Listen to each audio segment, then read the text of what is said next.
बड़े समझागा गुरु राज की जय।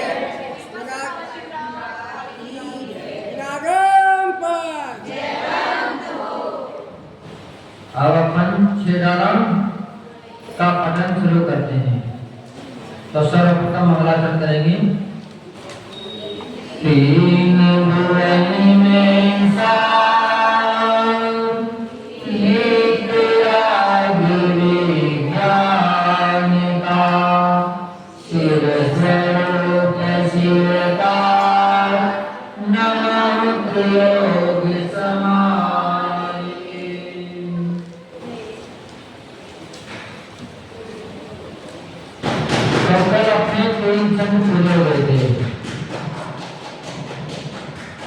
उनका पहले दौरान कर लेते हैं। ऐसे मिथ्या भगवान शरण समत बहुत दुख जन्म मरण।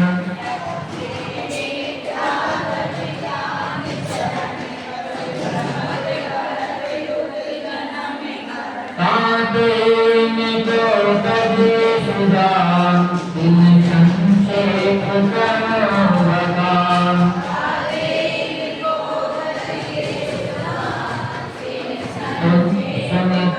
संक्षेप करो भगवान। जीवाद प्रयोजन होति तत्व सर्वेत निमाय प्रयत्न चेतन को उपयोग रूप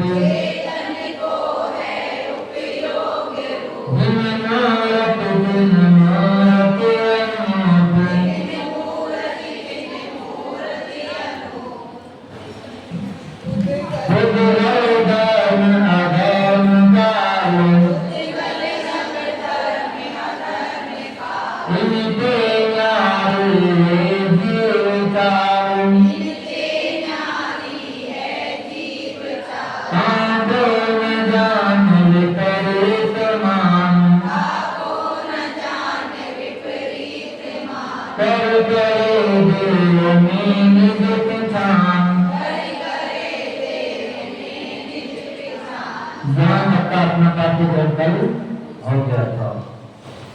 अब अपन लेंगे चौथा सन।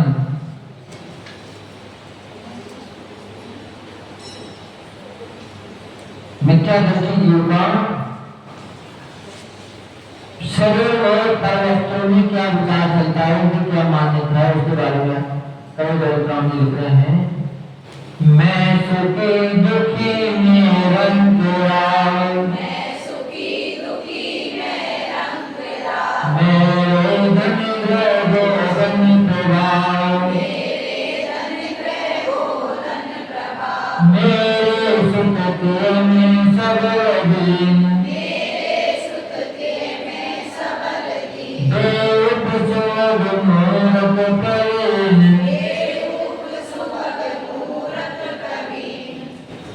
गौतम जी कह रहे हैं मिथ्यादर्शी जो मिथ्या दर्शन के प्रभाव से मानता है कि मैं सुखी हूँ, मैं दुखी हूँ, मैं मैं रंग में राजा हूँ। रंग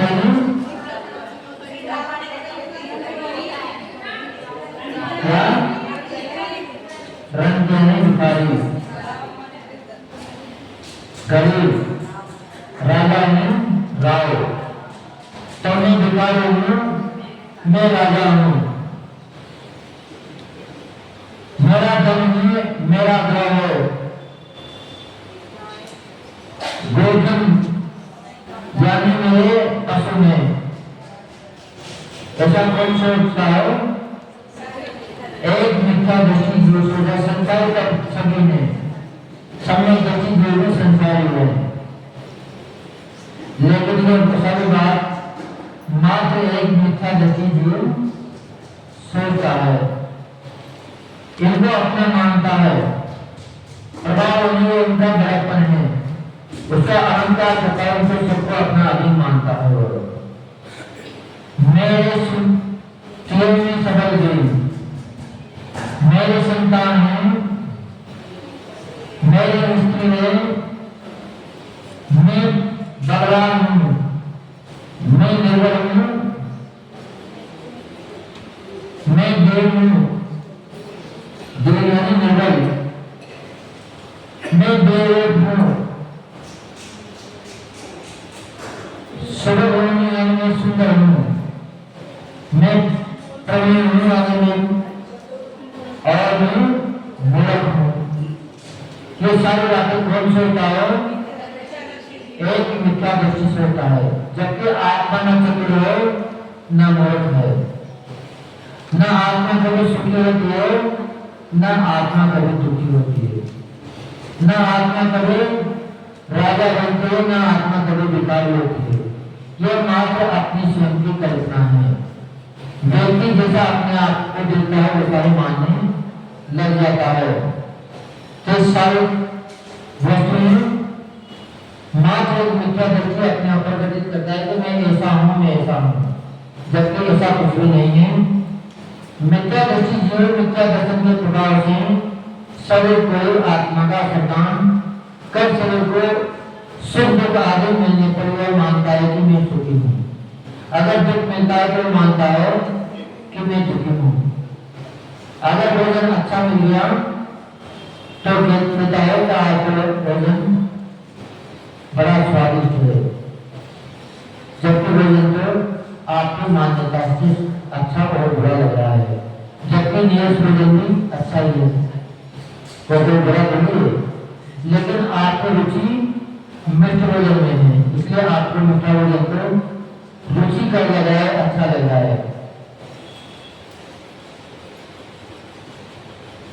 आत्मा में एक कोई भी अवस्थाएं नहीं पाई जाती, न गरीब वाली न अमीर वाली, न धन पैसा किसी का हो सकता है।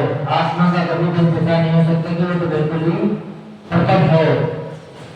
फिर भी व्यक्ति मिथ्या दृष्टि के प्रभाव से इन सबको अपना मान लेता है।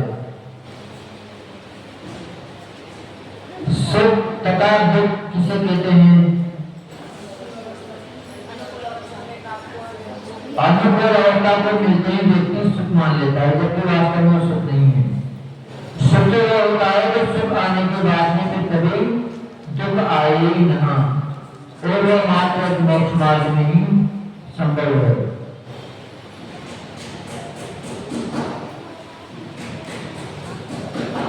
प्रत्येक संयोगों को मिलने पर अपने आप को कष्ट का अनुभव करने वाला दुखी मानता है। मिथ्या दृष्टि की बुद्धि कैसी होती है? तो यह बता रहे हैं कि मिथ्या दृष्टि की पर्याय में अपने को बुद्धि होती है, जिससे वह मोह कहलाता है, यानी कि पर्याय में जीता है। द्रव्य में कभी भी मिथ्या दृष्टि नहीं जीता, जबकि शास्त्र का क्या है? द्रव्य है। जीव तत्व की भूल को दूर करने के लिए क्या करना चाहिए? दौलत राम जी कह रहे हैं कि जीव तत्व की भूल को दूर करने के लिए निम्न विचार करना चाहिए कि मैं कौन हूँ? मैं चेतन स्वरूपी आत्मा हूँ, मैं अविनाशी आत्मा हूँ, मैं ज्ञान दर्शन सुख आदि अनंत गुणों का पुंज हूँ तथा शाश्वत रहने वाला हूँ, यानी कि अजर अमर हूँ। ऐसा जो व्यक्ति मान लेता है और इनके ऊपर जो व्यक्ति मानता है वो वाकई में मिथ्या दृष्टि है। अब 5वां छंद आ रहा है, अजीव और आश्रय तत्व का विपरीत सिद्धांत। किसका? अजीव तत्व और आश्रय तत्व का विपरीत सिद्धांत। तन उपजत अपनी उपज जान, तन नटत आप तो नाशमान, रागा प्रगट जे दुख दीन, तिन्हीं को सेवत गिनत चैन। अब जीव मिथ्या दर्शन के प्रभाव से इस शरीर की उपज यानी जन्म को भी अपना मान रहा है और शरीर के नाश होने को ही अपना नाश मान रहा है।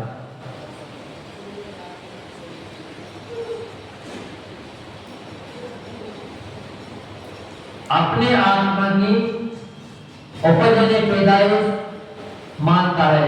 क्या मानता है मिथ्या दृष्टि जीव? तन उपज यानी जन्म होने को अपनी उपज मानता है, जन्म होना मानता है गिने का, और नशट यानी मरना होने को अपना नाश मानता है। जबकि शरीर के उपज होने से और शरीर के नाश होने से जीव का कुछ भी अच्छा बुरा होने वाला नहीं है। और जो साक्षात में राग आदि प्रगट के जो दुख देने वाले हैं, इन्हीं की सेवा करके अपने आप को सुखी यानी चैन मानता है।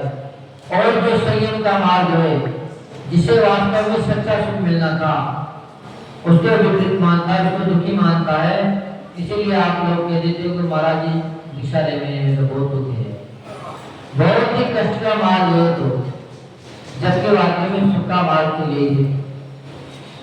चलो आप बताओ, आप रोज पूरे दिन बड़ी मेहनत करते हो, फिर भी क्या आपको कोई प्रतिदिन खीर खिलाते हैं?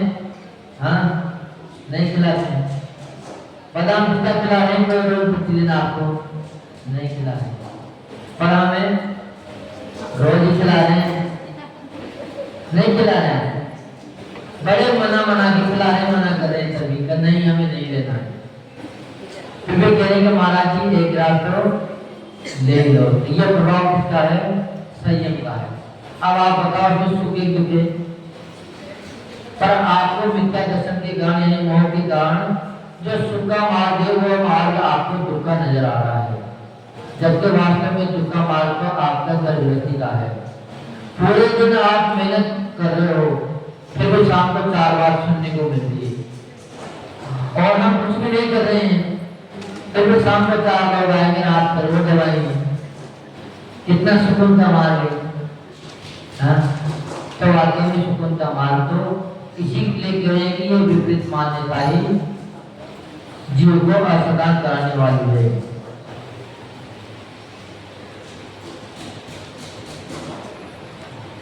मिथ्या दृष्टि जीव अपने शरीर की उत्पत्ति को आत्मा की उत्पत्ति तथा शरीर के नाश को आत्मा का नाश मानता है। यह अजीव तत्व की का विपरीत सिद्धांत है। इसका विपरीत सिद्धांत अजीव तत्व का। अब आश्रय तत्व का विपरीत सिद्धांत बता रहे हैं कि राग द्वेष आदि भाव जो प्रत्यक्ष रूप में आत्मा को दुख देने वाले हैं, उन्हीं का सेवन करता हुआ ये जीव उनको सुख देने वाला मानता है। यह आश्रय तत्व की का विपरीत सिद्धांत है। अजीव तत्व का विपरीत सिद्धांत जिसे कहते हैं, हाँ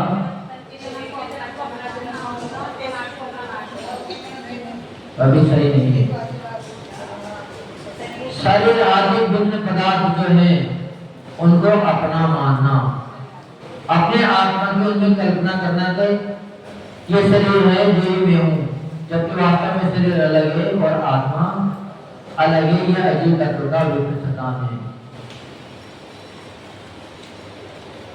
जैसे इसमें बताया था पट में तन उपजत, यानी कि अपने शरीर का जन्म होना यानी पैदा होना और मरण यानी नाश होने को ही वह दुख सुख का साधन मान रहा है, ये अपने आत्मा की उपज मान रहा है, ये अजीब तत्वों का विपरीत सिद्धांत है। शरीर और आत्मा में क्या अंतर है? शरीर नाशवान है और आत्मा अजर अमर है। शरीर मूर्तिक है और आत्मा अमूर्तिक है। शरीर जड़ स्वरूप है और आत्मा चेतन स्वरूप है। शरीर अपवित्र है और आत्मा पवित्र है। लेकिन सभी शरीर को पवित्र करने में लगे हैं। तभी तो शैम्पू लगा लगा के नहाते हैं और तो नहाते नहीं है। हाँ नहाते हो नहीं नहाते 4 बार, फिर भी शरीर कभी भी पवित्र नहीं होता है, क्योंकि शरीर का स्वभाव ही गंदगी को निकालना है। यह जीव आश्रित तत्व की भूल कैसे करता है? यह जीव रागादि परिणामों को प्रगट में ही सुख देने वाले हैं। उन रागादि परिणामों में अपने आप को सुखी मान रहा है, यह आश्रित तत्व की भूल है। उसमें शांति का अनुभव कर रहा है, किसी की चुगली करके आनंद मना रहा है, जबकि चुगली करना क्या है? उसके पाप कर्म का उदय है, कर्म बांध रहा है, लेकिन उसमें उसको क्या आ रहा है? आनंद आ रहा है। 4 लोग बैठे पीछे से चिमटी भर दी और फिर दिला रहा है, चिमटी भर में क्या मिला है? तो चिमटी भर नहीं, उसके कर्म का बंध हुआ, लेकिन फिर भी हंस रहा है। यानी कि ये जीव कर्म को हंस कर बांधता है, और जब कर्म का उदय आता है तो फिर रोता है, चिल्लाता है। तो ये बिल्कुल अपने अंदर श्रद्धा होना चाहिए कि अपने अंदर अगर हमारे जीवन में दुख आ रहे हैं तो कोई दूसरा नहीं दे रहा है। इन दुखों का निमंत्रण हमने खुद ने दिया था, हमने इनको बुलाया है। अब जब मेहमान को बुला के उसकी सेवा करनी है, मेहमान को बुला के लिया, उसको फिर भूख रखोगी तब? उसको तो फिर निश्चित ही हलवा पूरी खिलाना, उसके अच्छे से सेवा करना। लेकिन आप दोगले हो, उनको बुला भी रहे हो फिर आ जाते हैं, चिल्ला रहे हो, तो ऐसा कार्य नहीं करना चाहिए। आश्रय किसे कहते हैं? कर्मों के आने के द्वार को आश्रय कहते हैं। अथवा मन वचन और काया की चंचलता को आश्रय कहते हैं।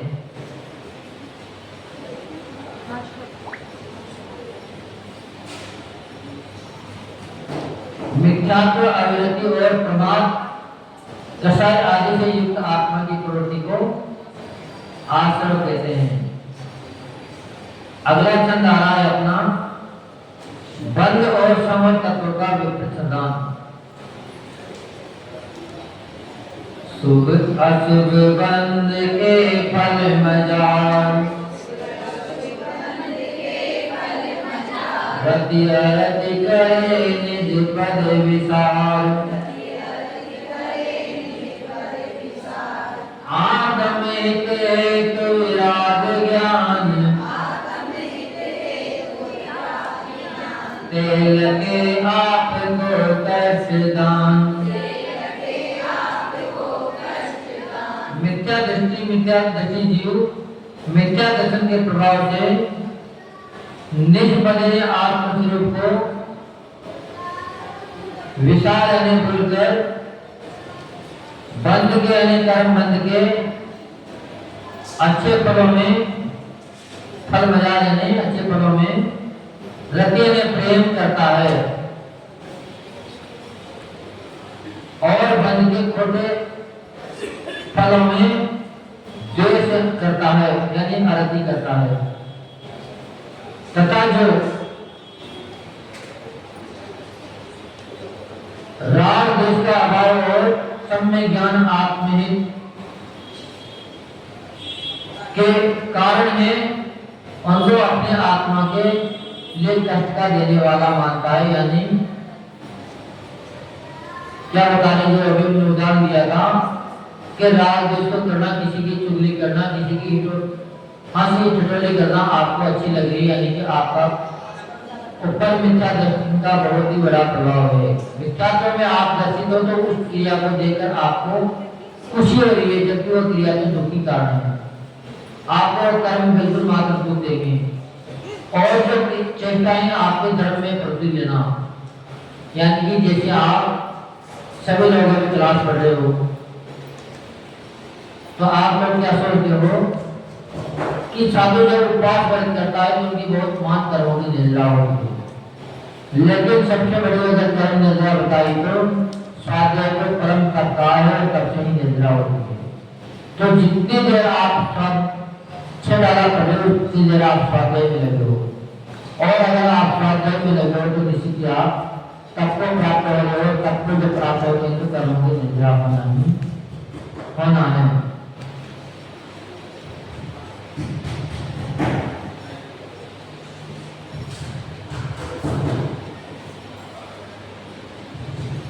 मिथ्या दर्शन जो मिथ्यात्व के प्रभाव से अपने आत्मा के स्वरूप को भूलकर, किसको?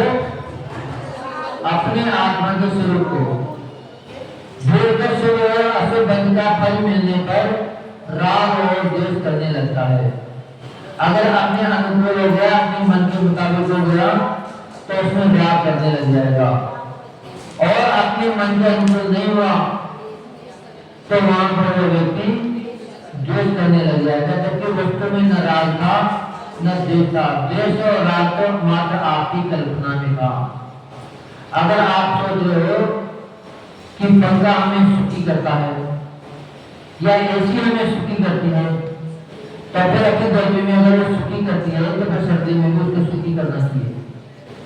लेकिन सर्दी में आप क्या कहते हो कि दुख का कारण है, पर जो दुख और सुख दोनों देते हो कभी भी वस्तु का स्वभाव नहीं हो सकता। वस्तु का स्वभाव मात्र एक वस्तु में होता है, तो ये इसका सरदार है बंद और समर तत्व का विपरीत सरदार आचार्य लोगों ने यहाँ बताया। बंद किसे कहते हैं? योग के निमित्त राग द्वेष के निमित्त परिणामों का आयु कर्म के आधार पर परिणाम का बनना बंद है। राग द्वेष के निमित्त आयु शुभ और अशुभ भौतिक कर्मों का आत्मा के साथ एक में को जाना ही बनने देने का मतलब है। व्यक्ति मात्र अपने परिणामों से बनता है, कभी रस्सी से नहीं बनता। यार आप घर में बंधे हो, कैसे बंधे हो? मिथ्यात्व के कारण से बंधे हो। आपके पास किसी ने करने को नहीं लगा रखी है, नहीं किसी ने रस्सी से बांध रखा है, लेकिन आपके मान्यता से बंधे हो, आप अपने मुंह से बंधे हो। जबकि आप लोग जब भी बात आती घर वाले छोड़ते नहीं है, जबकि घर वाले को चाहेंगे कब घर से निकले, कब हमें छुट्टी मिले, पर आप ही घर से नहीं निकलना चाह रहे हो। आप खुद ही डीप हो। सारी बातों में हम तक जाएंगे नहीं, तुम कितना भी सुनाओ, किताब पर नहीं सुना देते हो। क्या आप कर जाओ और आपके बाद घर बताओ, यहाँ तो भी कह देते हैं, अरे चले भी जाते हैं, पर 10 मिनट बाद ही वापस आ जाते हैं। तो इसलिए कर्म का बंध अपने राग द्वेष के परिणामों की कारण होता है। बंध कितने प्रकार का होता है? हाँ, बंध 2 प्रकार का होता है, शुभाशुभ शुभ और अशुभ। अशुभ कब होता है? अशुभ बंध होता है इन साधु पापों से और संकलित परिणामों से। अशाखा वेदनी के निमित्त अशुभ का बंध होता है, और शाखा का बंध होता है अहिंसा से, धर्म में प्रवृत्ति करने से, और शाखा वेदनी के कर्म के वजह से आपको शुभ बंध होता है। बंध दोनों में ही है, इसीलिए कहा जाता है कि पाप भी छोड़ने योग्य है और पुण्य भी छोड़ने योग्य है। लेकिन निश्चित ही व्यक्ति को समझना चाहिए कब छोड़ने योग्य है। पुण्य हमेशा समझने योग्य नहीं है। जब तक आप संसार में हो तब तक किसी भी हालत में आपको पुण्य से दूर नहीं होना। अगर आपका पुण्य नहीं होगा तो आपको कोई पूछने वाला नहीं मिलेगा। तो पुण्य तो सत्ता में होना अति आवश्यक है। इसलिए आप लोग क्या कर रहे हो, आप लोग कहते तो यहाँ काम धर्म कर रहे हैं महाराज, जबकि आप लोग एक भी धर्म नहीं कर रहे हो। आप मात्र पुण्य का संचय कर रहे हो। धर्म के लिए आपको क्या जरूरी है, दान आपको क्या दे रहा है, पुण्य दे रहा है। लेकिन धर्म कभी भी पुण्य नहीं देता है।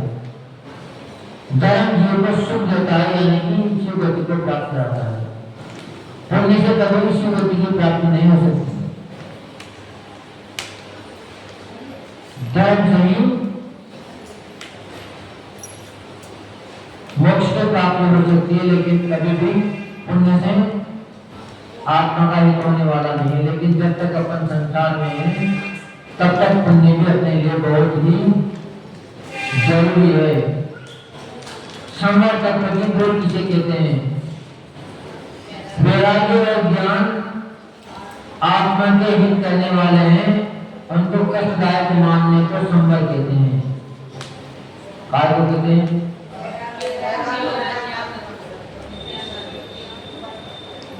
अपने ज्ञान वैराग्य को आत्मा का अहितकर मान लेना ही संभव है। यानी कि एक देश पापों से दूर होने का नाम संभव है। वैराग्य किसे कहते हैं, यानी कि संसार भोगों से व्यक्ति होने को वैराग्य कहते हैं। ज्ञान किसे कहते हैं, जो अज्ञान की निवृत्ति कराए और हित में प्रवृत्ति कराए, उससे कोई ज्ञान कहते हैं। लेकिन अगर आपने पढ़ने के बाद अहंकार आ गया तो निश्चित ही आपने पढ़ाई नहीं करी। आपने तो मात्र मोबाइल से सुन के वो रटी, और रटन विद्या कभी भी बुरे वक्त पर काम नहीं आती है। रटी हुई विद्या समय पे व्यक्ति भूल जाया करता है। लेकिन जो विद्या कंठस्थ हो जाती है, हर दिन में समाहित हो जाती है, तो कितनी भी विपरीत परिस्थिति हो, लेकिन व्यक्ति उसको कभी भी नहीं भूलता। तो ऐसा आचार्य लोगों ने 6 छंद अपने लिए बताए हैं। अब क्या करना है, इन 6 छंदों के ऊपर ही ट्यूशन आपने कर लिए जाते हैं।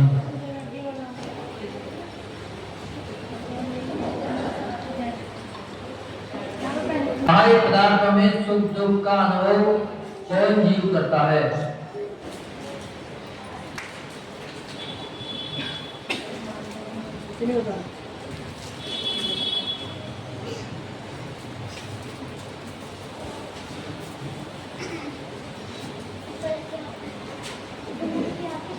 रागादि परिणामों से किन परिणामों का ग्रहण होता है? रागादि जो परिणाम है उनसे किन परिणामों का ग्रहण होता है, यानी कि आश्रय होता है?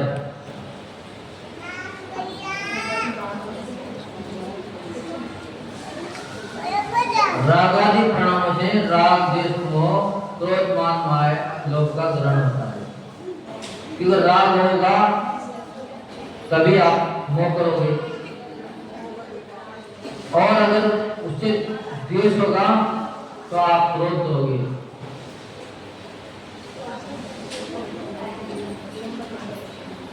आश्रय किसे कहते हैं?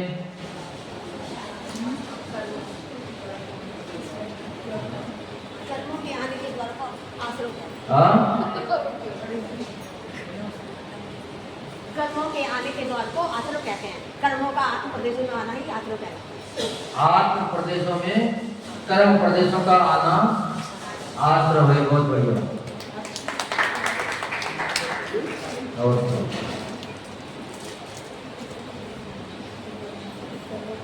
शुभ बंध किसे कहते हैं? शुभ बंध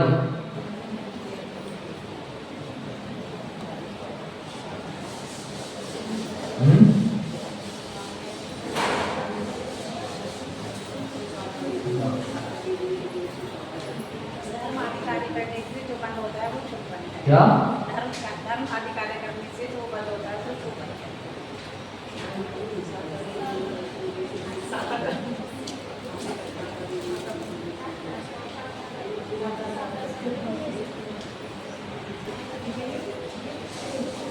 पूजा ये जो सादा वेदी धर्म बदले हैं उनको सुबह किसे कहते हैं? सात का वेदनी कर्म का प्रकृति का जब बंद होता है उसको शुभ बंद कहते हैं। बहुत बढ़िया।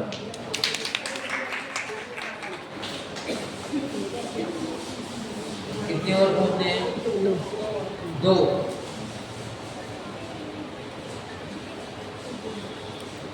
संवर तत्व की भूल क्या है?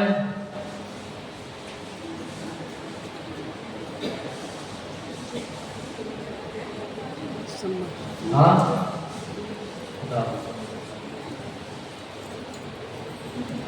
आत्मा को करने वाली वैराग्य और ज्ञान को विपरीत मानना दुख का कारण है। जो ज्ञान और वैराग्य है वही दुख का कारण मानना संवर तत्व की भूल है। बहुत बढ़िया।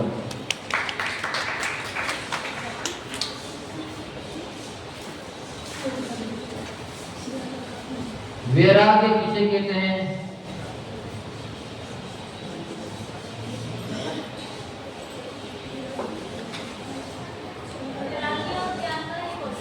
हाँ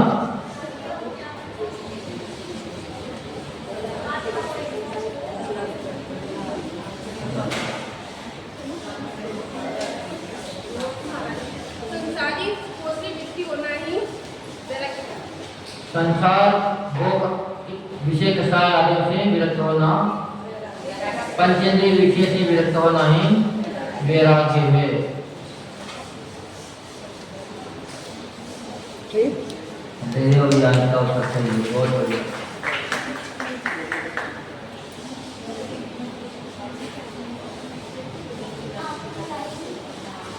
कल की याद करके लाए कोई?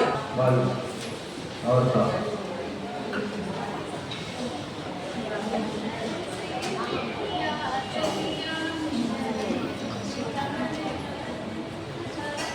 हाँ बीच में कोई नहीं बोलेंगे, बिल्कुल साइलेंट।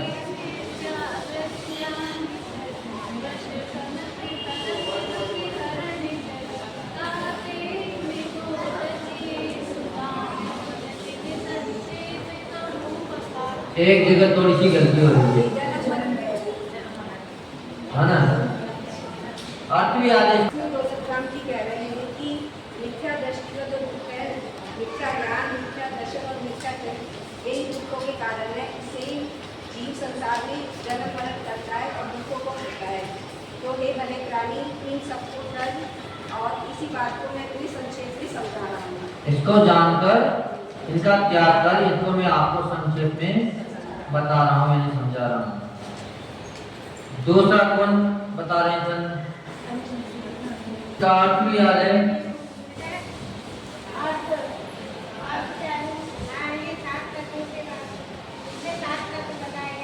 हाँ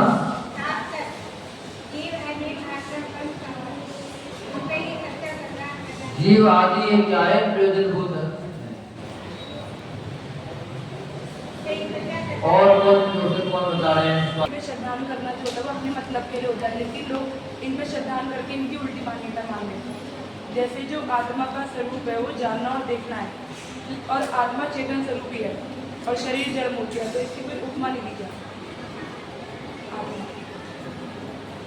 उनकी कोई उपमा नहीं दी जाती। इनके ऊपर विपरीत श्रद्धान करना ही मिथ्या दर्शन कहलाता है। मिथ्या दर्शन है। बहुत बढ़िया।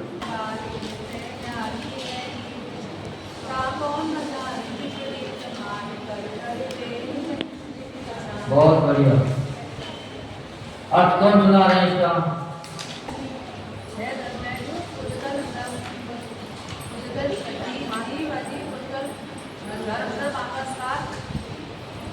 इसमें 6 शब्दों का तो श्रद्धान ये नहीं बताया जा रहा है।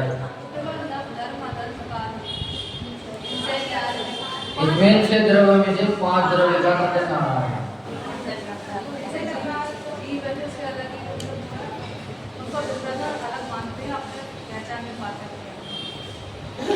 यहाँ दौलत राम जी कह रहे हैं कि पुद्गल धर्म अधर्म और काल इनकी चाल जीव से न्यारी है।